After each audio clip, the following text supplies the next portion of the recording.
श्लोक के माध्यम से मांग तुम आचार्य 28वें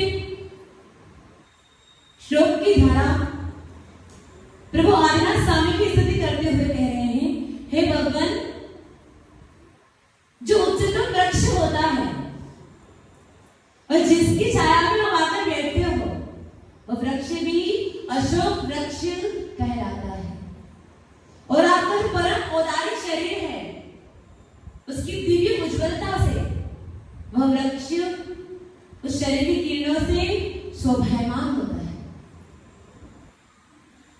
बड़ी सुंदर बात कह रहे हैं कि भगवान, केवल आपके बैठने मात्र से एक वृक्ष भी अशोक वृक्ष कहलाता है।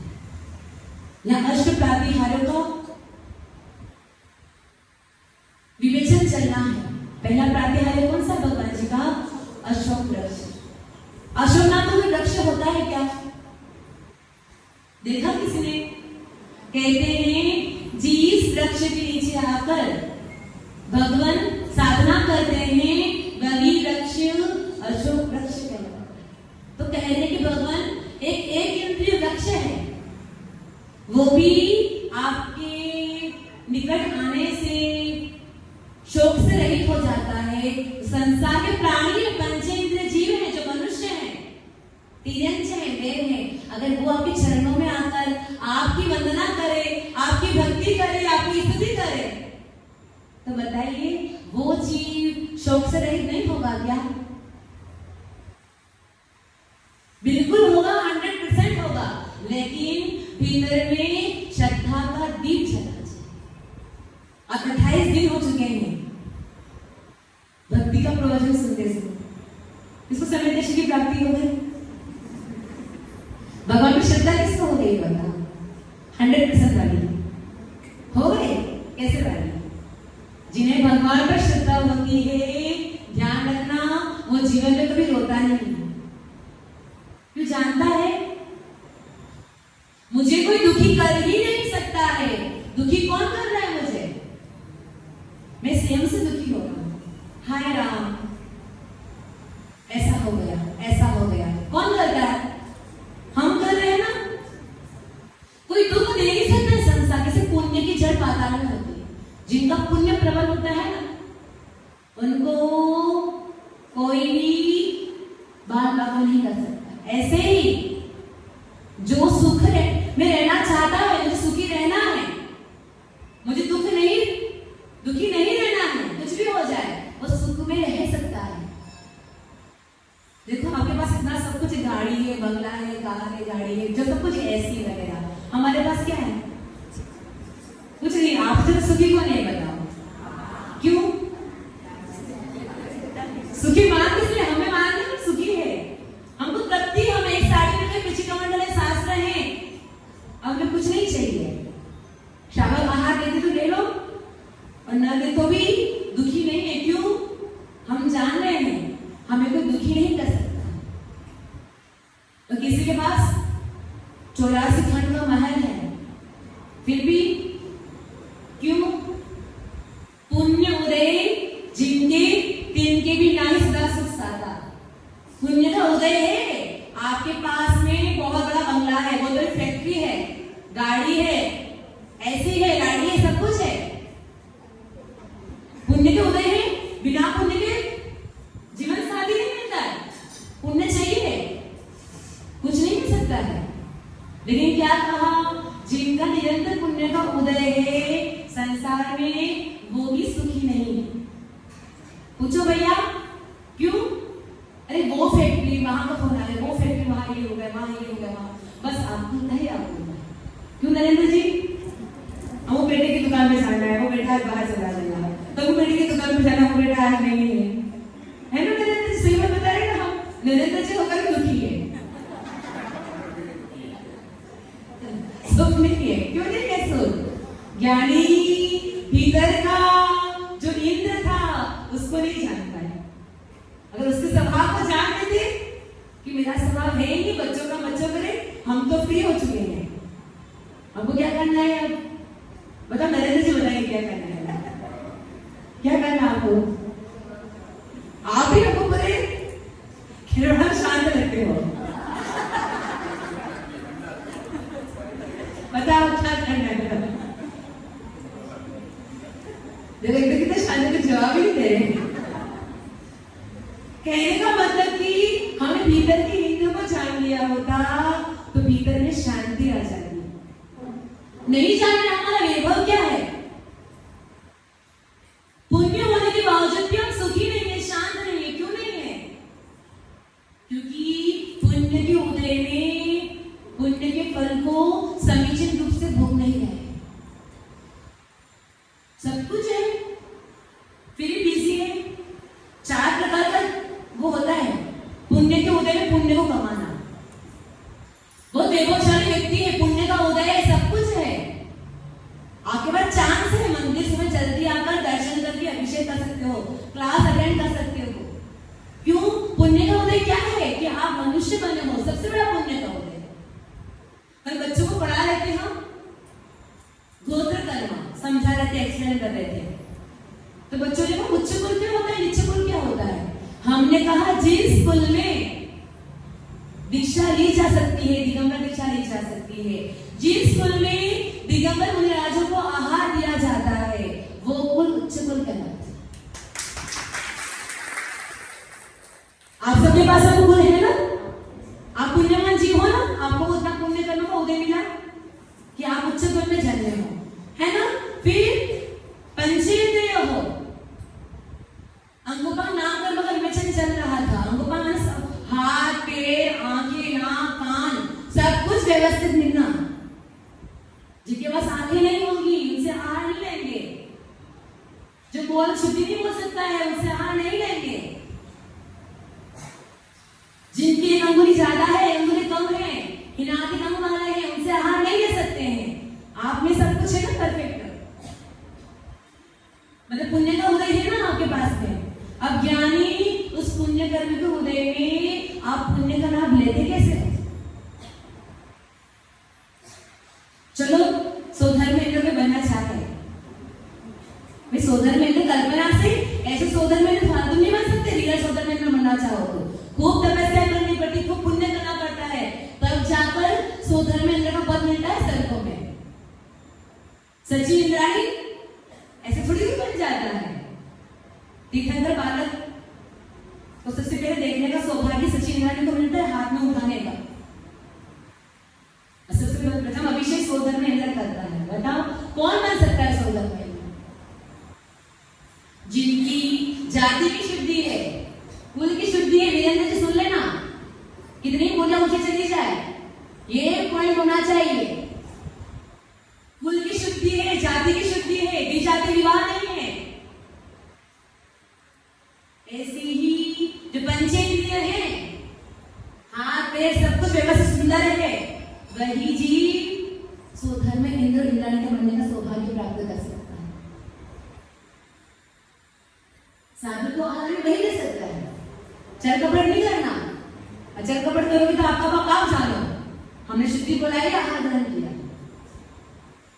फिर कहूँ कि दुनिया झगड़ा करने आ जाए तो आ जाए, पर हमारा तो नियम है भैया, दिन में एक ही बार आहार करते हैं। शुद्धि से तब सम्राट का उदाहरण संत सागर जी महाराज का। विजातीय विवाह वाले ने आहार ले लिया था, महाराज जी ने आहार ले लिया, पता चला 3 दिन तक लगातार निर्जल उपवास किया। क्योंकि देने वाला भी कुभोग में जाता है, लेने वाला भी कुभोग में जाता है। हमको नहीं जाना पड़ेगा, हम इधर तक क्यों कर रहे हैं? घर में लेके सर्कल में जाएंगे तो फिर इतना कब कर्मों की निर्जला के लिए कर रहे हैं। तो साधु के साथ चल नहीं, कपट नहीं। कोई बोल रहा है आप शुद्धि बोल रहे, मतलब आपने सारे पॉइंट हैं, आप आहार देने के योग्य हो तो आप आहार दे रहे हो, नहीं हो तो कोई बात नहीं, दूर से अनुमोदना कर लेना, हाथ जोड़कर आहार देख लेना। लेकिन बिना शुद्धि के, बिना कुल शुद्धि के आहार नहीं देना। क्योंकि पुण्य का उदय है, जिनके पास सब कुछ परफेक्ट है, उस पुण्य के उदय में पुण्य भी विवेक के साथ में करना। खूब पैसा है, खूब दौलत है, अब उस धन को लगाना कहां पर है? कहां पर लगाना है? आप चाहो तो ब्यूटी पार्लर में एक महीना चली जाए, चाहे तो 25,000 भी खर्च करके आ सकती है, आ सकती है। तन माजना है तो ब्यूटी पार्लर जाकर 25,000 में काम करके आ सकती है। और ज्ञानी मन मारने के लिए खूब मेहनत करनी पड़ती है। मन को संभालना मतलब एक एक कदम पर संभालना। बड़ा चंचल होता है मन, इसलिए कहते हैं जो तन मिला है, तन सुंदर नहीं होगा तो चलेगा, लेकिन मन सुंदर होना चाहिए। अगर मन सुंदर हुआ तो ज्ञानी आपकी सुंदरता अपने आप बढ़ जाएगी। हम कहाँ खाते बच्चों की एडमिशन के लिए, इसको डॉक्टर बनाना है और ऐसे एडमिशन नहीं हो रहा तो करोड़ों की क्या देना पड़ता है, डोनेशन देना पड़ता है ना, सही बात है ना। करोड़ों का डोनेशन दे तो तब जाकर बच्चों का एडमिशन होता है। जिस स्कूल में जिस कॉलेज में आप चाहते हो वो करोड़ रुपए बच्चा डॉक्टर बने न बने हमारी गारंटी नहीं है, इसकी योग्यता पे भी डिपेंड करता है। आपके तो कोई बात नहीं, बन जाए तो अच्छी बात है, नहीं बने तो भी कोई बात नहीं, हमको तो बनाना ही है। वहां पर आंख बंद करके करोड़ की घंटियां गिन के दे देते हो। ज्ञानी जहां धर्म करना है, जिस पुण्य के उदय से जो अवसर मिला है उस पुण्य का उपयोग कैसा करना है, पुण्य कार्य में लग के करना है ना। उसे कहते हैं कि पुण्य कर्म के उदय में देश शास्त्र गुरु की आराधना पूर्वक हम पुण्य का संचय कर सकते हैं। फिर पुण्य के उदय में पाप का बंधन कैसे होता है। जमीन को न छूना, इतनी दौलत है, इतना पैसा है कि भगवान को भूल गए। मंदिर की गली कौन सी है, मंदिर का मंदिर है कहां पर, ये भी नहीं पता है। क्यों भैया, तो पुण्य का उदय है, दुकान अच्छी चल रही है। बिना पुण्य के उदय की दुकान अच्छी नहीं चलती है। 1 रुपया भी तो लाकर नहीं दे सकता है। अगर 1 रुपये का प्रॉफिट भी हो रहा है तो उतना पुण्य सत्ता में पड़ा हुआ है। फिर एक सिग्नेचर करनी है और करोड़ों की डील फाइनल हो जाए, है ना, तो कितना महान पुण्य का उदय होगा। ऐसे खूब लोग हैं कि एक फोन किया करोड़ों की डील फाइनल होगी, सिग्नेचर करने कुछ नहीं करना है, यानी कितना पुण्य सत्ता में पड़ा होगा, पड़ा है ना। सच्ची बात है ना। नहीं तो देख लो जो मजदूर दिन भर तगारी उठाते हैं, धूप में भी, छाव में भी, बारिश में भी, उनको पूरी शाम को 500 की रोटी मिलती है कम के हाथों में। महेंद्र जी बताओ, मिलती है क्या? कभी कभी मिल जाती, कभी कभी नहीं मिलती है। कभी पुण्य का उधर 500 की नोट मिलती है, दिन भर तगारे ठोक रहा है। और कभी कोई फोन में खाली हाँ पे हाँ मिला रही तो जाने करोड़ की डील फैक्ट्री। सब कुछ कैसे हो रहा है? कर्मकांड जी में नैमिषिक सिद्धांत चक्रवर्ती आचार्य भगवान ने एक सुंदर बात कही, क्योंकि वो कर्मों की सारी विवेचना करते हैं, 8 कर्म के उत्तर भेदों की बहुत सुंदर विवेचना करते हैं।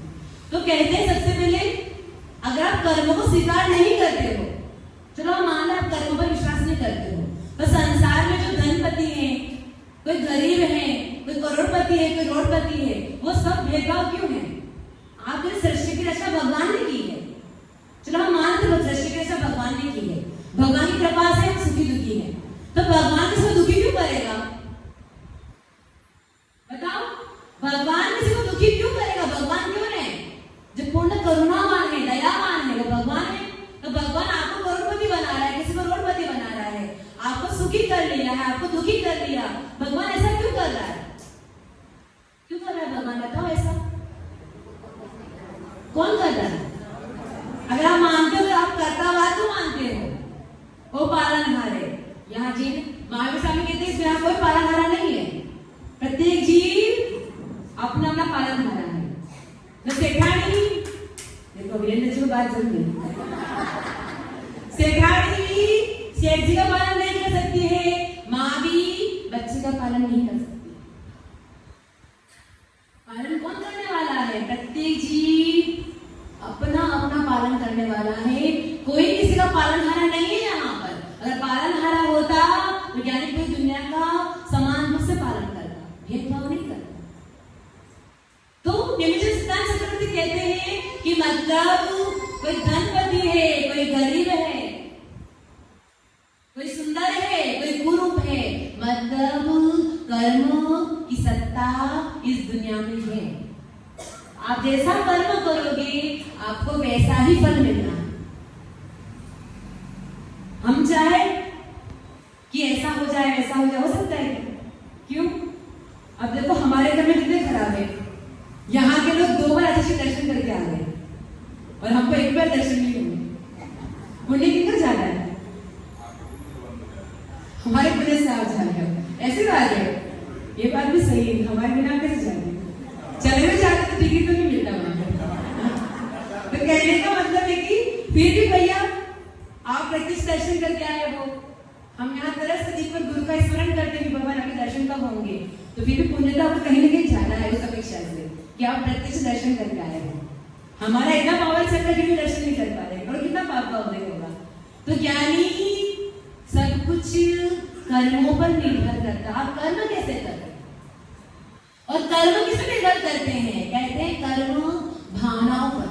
आप जैसी भावना करते हो कर्मों का बंध भी वैसा ही होता है। कहते हैं भावना भवनाशिनी, भावना भवर्धिनी। आप भावना कैसे कर रहे हो? आपने भावना कर रहे चलो हमको ऐसा ऐसा बनना है कि नहीं।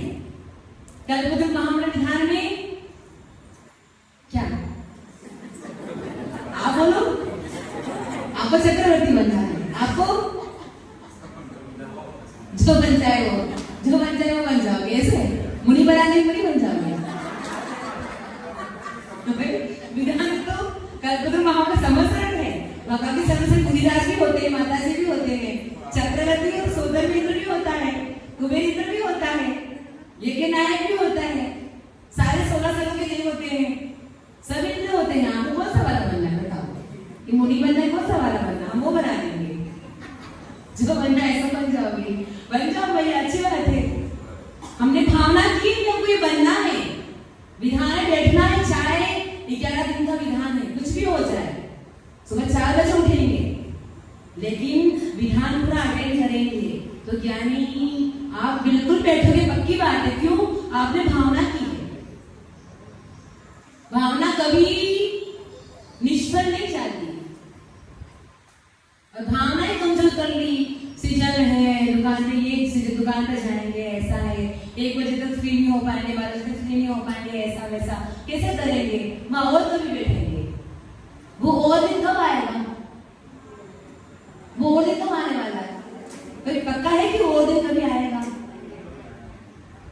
कब आएगा कोई पता नहीं है। तो समझदार होता है कि पुण्य के उदय में अच्छे भाव बनाकर पुण्य का अर्जन कर ले, और एक होता है पुण्य के उदय में सोचता है कोई बात नहीं, सबके साथ कौन बैठा, मतलब पर्सनल ध्यान करेंगे, तब अपने शानदार चक्रवर्ती बन जाएंगे, सो धर्मेंद्र बन जाएंगे। पर्सनल करो, अच्छी बात है, करना चाहिए। प्रत्येक व्यक्ति को एक जिंदगी में एक बड़ा विधान तो करना चाहिए, हर शावक। अगर आपकी योग्यता है, समर्थ हो, तो एक महा वाला विधान, बड़ा विधान हर शावक को अपनी तौर से करना चाहिए। और समर्थ हो तो सारे करो, लेकिन फिर भी जब समय है, अवसर है, तो एक बार तो लाभ ले लो। फिर पुण्य का उदय देखो, छोटा पुण्य करोगे, छोटे पुण्य से बड़ा पुण्य का अर्जन, फिर पुण्य का उदय आएगा, फिर बैठना। करते हैं ना ऐसा कि एक बार कहीं चले गए, अहमदाबाद चले गए, दूसरी बार नहीं जाते थे आप लोग? एक बार में आप कहाँ घूमने चले गए? शिमला मनाली। दूसरी बार नहीं जाते हो क्या? जाते, दादी भी जाती क्या? यहाँ की दादी भी जाती क्या? जाते आप बोल रही है, अरे दादा जाती है घूमने के लिए, देखो जाती है, चलो तो पकड़ा था, इसने हाँ मैं वहां मिला दिया। अरे दादिया अब तो ऐसा हो ना, घूमने की इच्छा हो ना, साधु के बिहार में आ जाना 8 दिन के 10 दिन के लिए। ऐसे खूब शावक हैं जिनको जब घर से बोर हो गए, क्या करें, घूमने जाना है, तो क्या करते, संग में छोकरा लेके आ जाते 10 दिन के लिए। अब जहां जहां बिहार चल रहा है वहां आराम 10 दिन छोकरा लगाओ और खूब आनंद आता है। जो भी आता है ना जाके सब रोककर जाता है। क्यों? आपको जो 4 घंटे जाकर आए उनकी हालत देखो माता जी, दिन भर वही सच आता है माता जी,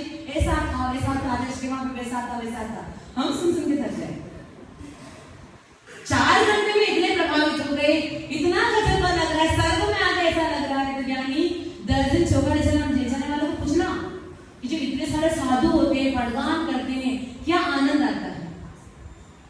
सारा यूरोप घूमने का आनंद, मनाली शिमला मनाली घूमने का आनंद सब एक तरफ, एक तराजू में, और एक तराजू में गुरु की सेवा का आनंद। पलड़ा कौन सा भारी होगा? गुरु सेवा का पुण्य है। और पुण्य के उदय में अलग जगह पर कुछ क्षेत्र में घूमने के लिए चले गए ज्ञानी, तो आपने पाप का अर्जन कर लिया। पुण्य के उदय में पाप का अर्जन करना, कहां जा रहे हो?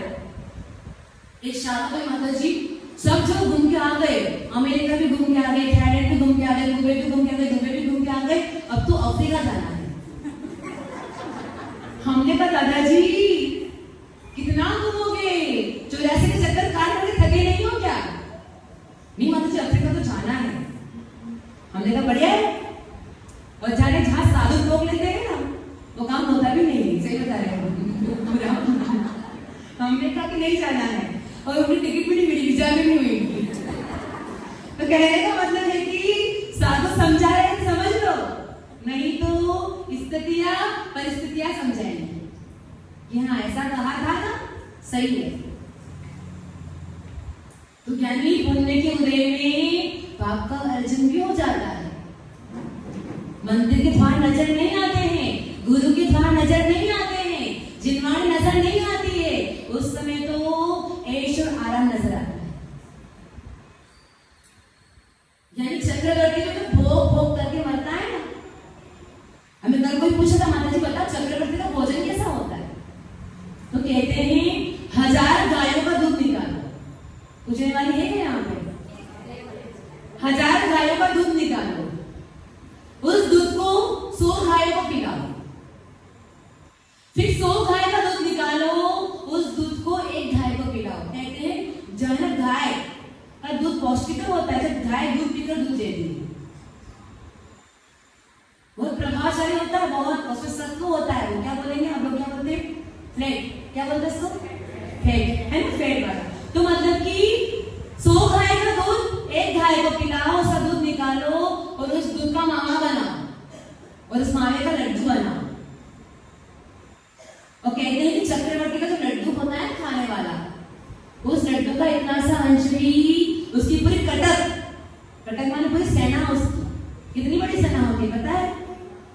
बहुत हजारों किलोमीटर तक लंबी सेना होती है। वो सेना भी चक्रवर्ती का इतना सा लड्डू पचाने की ताकत नहीं रखती, क्योंकि आपको कोई मीठा, शुगर वाले पेशेंट को अगर आप मीठा दे दो, एक छोटी चम्मच भर की शक्कर खिला दो, बेचारा बीमार पड़ जाएगा, उसको डॉक्टर के पास जाना पड़ेगा। क्यों? बिना पुण्य के उदय में आप भोजन भी पचा नहीं सकते। पानी पचाने के लिए पुण्य चाहिए, भोजन पचाने के लिए पुण्य चाहिए। चक्रवर्ती इतना बड़ा लड्डू खाता है, कहते जो लड्डू चक्रवर्ती खाता है ना, उसका आधा हिस्सा वाला लड्डू उसी पटरानी पचाने की सामर्थ्य रखती है। पटरानी भी इतनी पावरफुल होती है, ऐसे थोड़ी होती है। भरत चक्रवर्ती जब दिग्विजय करके आए 7000 वर्षों के बाद में, तो कहते सुभद्रा ने हीरो का हाथ चुरा करके रंगोली बना दी थी, इतनी पावरफुल होती है। सागर के उत्कर्ष में चक्रवर्ती का भोजन इतना हाई फाई वाला होता है, चक्रवर्ती बड़ा हाई फाई होता है, उसके भोग भी बड़े हाई फाई होते हैं। लेकिन क्या कहा? चक्रवर्ती बहुत तीव्र पुण्यवान जीव होता है, बहुत पुण्य का उदय होता है, लेकिन कहा कि पुण्य के उदय में पुण्य का ही भोग करता रहा। तो यानी पुण्य के उदय में धर्म करना पड़ता है, पुण्य के उदय में उस संपदा को त्याग करना। हमारे आचार्य श्री ना, आचार्य श्री को आपने देखा होगा, बहुत पुण्य का उदय है। हम लोग निकट से देखते हैं, उनकी एक एक प्रवृत्ति पर ध्यान जाता है, हमारा एक एक बात पर ध्यान जाता है। अगर ये लक्षण है तो ये लक्षण में पुण्य कर्म का उदय है, ये क्वालिटी है तो ये क्वालिटी में कोई ना कोई पुण्य कर्म का उदय है, तब जाकर उनमें ये सारे गुण हैं। तो हमारे महाराज जी ने, उन्होंने हमको बताया कि आपने देखा होगा आचार्य श्री का आज कितने चौके लग रहे हैं, 10-12 परिवार परमानेंट 364 दिन 65 दिन तक एक भी चौका बंद नहीं होता। आज 20 साल हो गए, 4-5 मिनट इसको 20 साल हो चुके हैं, चौका लग रहा है, एक दिन भी चौका बंद नहीं होता। और कुछ परिवार जो 10 साल से जुड़े हुए हैं, वो 10 वाला परिवार लगातार चौका लगाते हैं।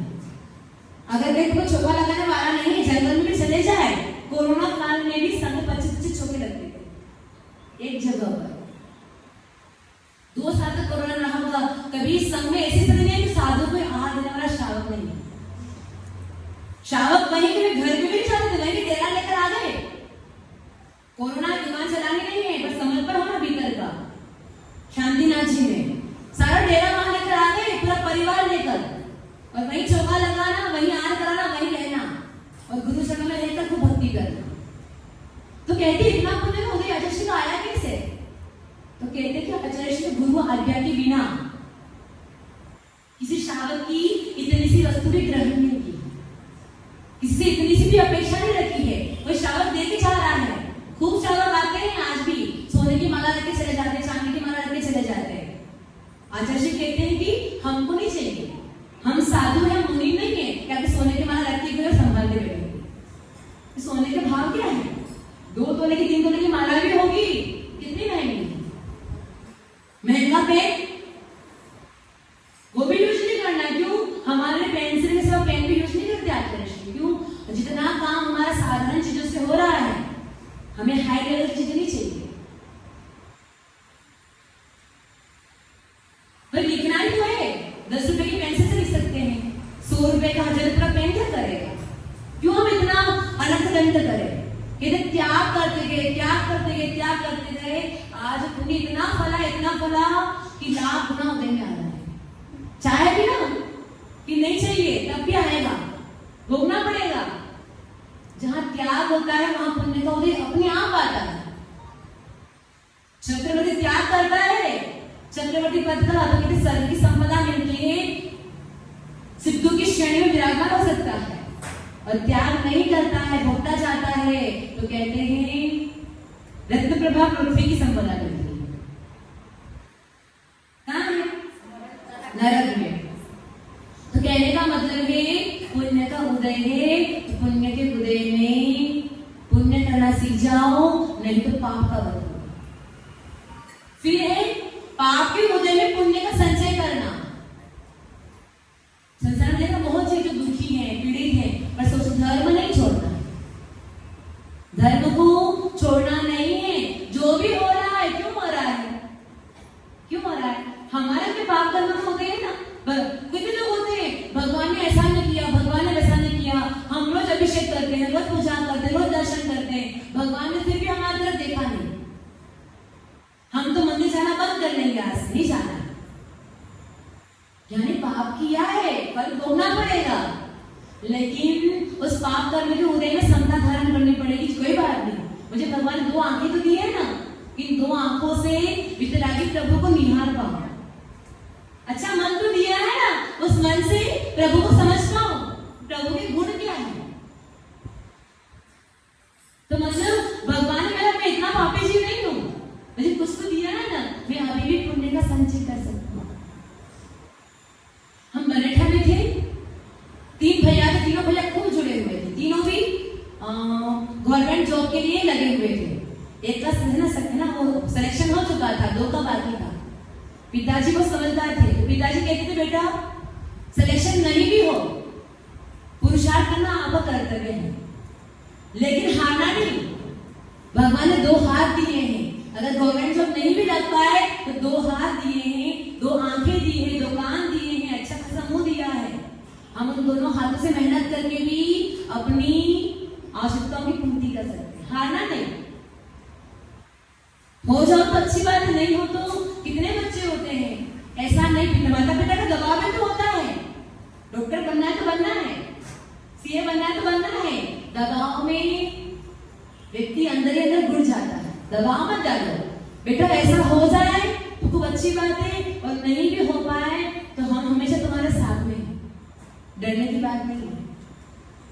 ऐसा माता पिता को कहना चाहिए अपने बच्चों को। दबाव में क्या होगा? आत्महत्या कर लेंगे, डिप्रेशन में चले जाएंगे, पागल हो जाएंगे, कुछ करने की समझ नहीं है। तो ज्ञानी पाप के उदय में भी समझदार जीव पुण्य का अर्जन कर रहे हैं। फोर्थ बात है पाप के उदय में पाप करना। संसार के इसमें कितने जीव हैं जो प्रतिदिन पशुओं को मार के खाते हैं। कोई समझाना चाहे भैया ऐसा मत कर, पाप का उदय है। फिर शराब बेचने का काम मत कर। हम शराब नहीं बेचते हैं, हम जहर नहीं बेचते हैं, हम ऐसा काम नहीं करते हैं। तब भी क्या कहता है, तुझे क्या करना है भाई बताओ। दुनिया में ऐसा कौन सा व्यापार जिससे पाप नहीं होता है? सब पाप होता है ना? कहने वाला तो ऐसा बोलेगा, लेकिन पाप की तारतम्यता भी है। हर व्यापार पाप होता है, लेकिन किसी व्यापार में महापाप होता है, किसी में कम पाप होता है। कौन सा व्यापार करना चाहते हो? शराब बेचने वाला, मांस बेचने वाला, ऐसे जेलों की दुकानें हैं जिन दुकानों पर अंडे बेचे जाते हैं, शराब बेची जाती है। आप बताओ पाप का उदय है कि आज पैसा नहीं है?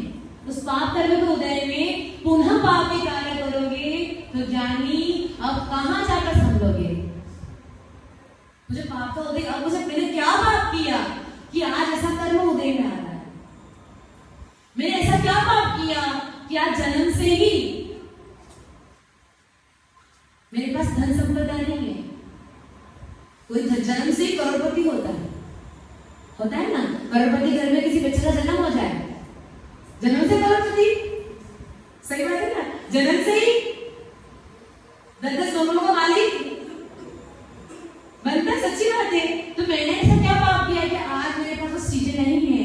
तो चिंतन करना कि मैंने ऐसे तो पाप किए हैं जिस पाप करने के उदय में मेरे पास वो चीजें नहीं है। अब मुझे पाप नहीं करना है। यानी पाप के उदय में पाप करोगे तो अब जीव कहीं भी संभल नहीं पाएगा।